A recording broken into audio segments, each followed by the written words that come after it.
జగన్ అధికారులకి మరొకసారి వార్నింగ్ ఇచ్చాడు.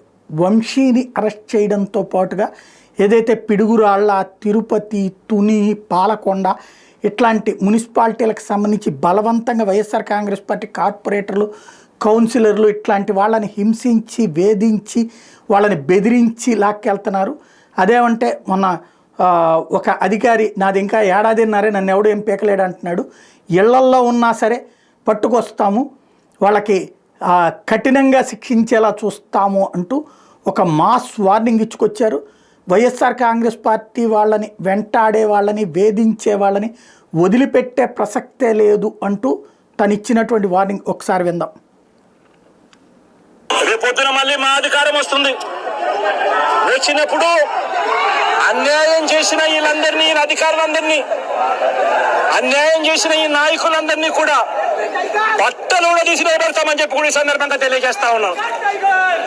ఎవరిని వదిలిపెట్టేది ఉండదు. ఇదే వంశీని అరెస్ట్ చేసేటప్పుడు సిఐ అన్నాడట, నేను 1.5 సంవత్సరంలో రిటైర్ అయిపోతాను అని చెప్పి.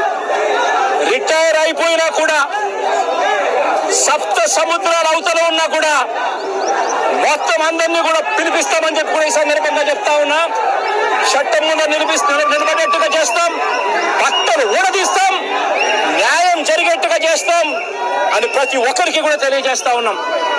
ఈ మాదిరిగా అన్యాయం చేయడం మొదలు పెడితే మాత్రం ఖచ్చితంగా ప్రజలు, దేవుడు ఇద్దరు కూడా వీళ్ళని శిక్షించే కార్యక్రమం ఖచ్చితంగా జరుగుతుందని.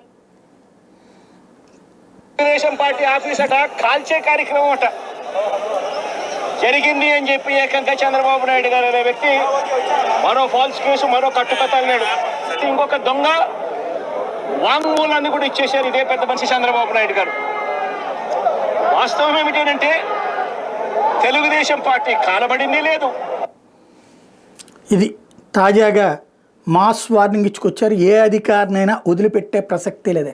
నేను ఇంతకుముందు కూడా చెప్పాను, జగన్ అధికారంలోకి రాకూడదని వీళ్ళందరూ మనస్ఫూర్తిగా కోరుకుంటారు అనుకుంటా. వస్తే మాత్రం ఇట్లాంటిది చేస్తాడన్నటువంటి భయం అయితే ఉంది.